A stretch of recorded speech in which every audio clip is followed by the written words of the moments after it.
I'm in the shop and I'm doing something that I do quite often, removing antique veneer from a tabletop that could be reused on another project. And I'm going to show you how I do that. I had an antique table, and the table had obviously been neglected and wet, and it just wasn't any good anymore. But the veneer top on it could be removed to use on another antique that needed a veneer replacement. A lot of veneers are the same thickness.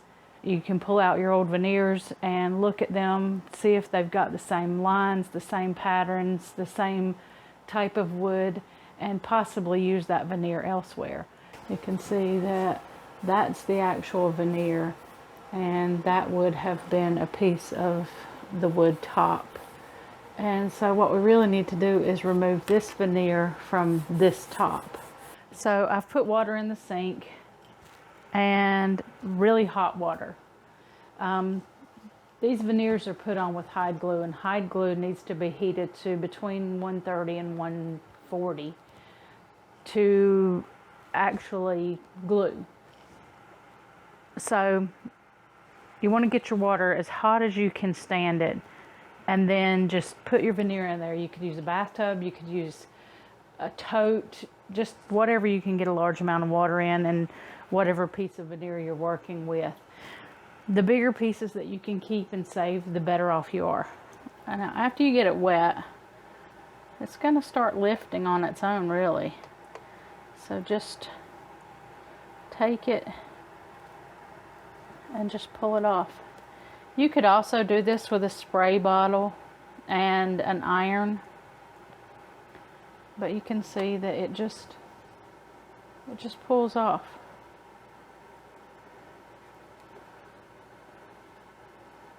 Just being very careful and taking your time.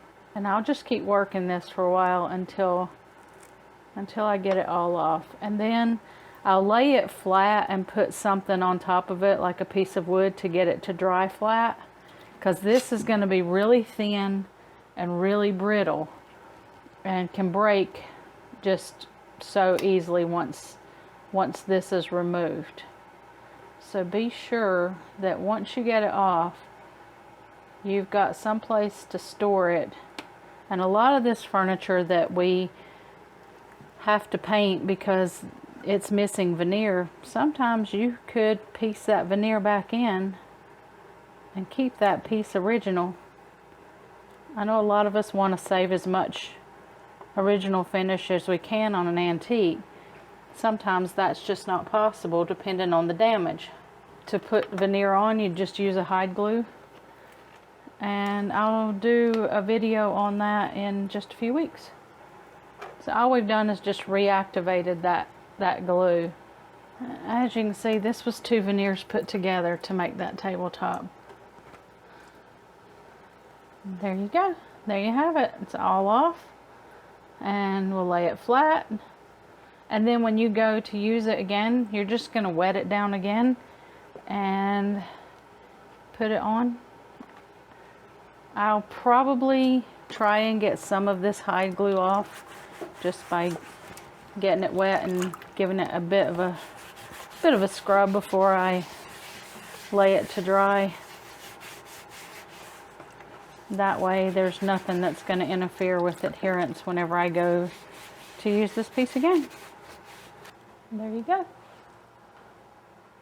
A nice antique piece of veneer saved, and we can reuse it later on something else.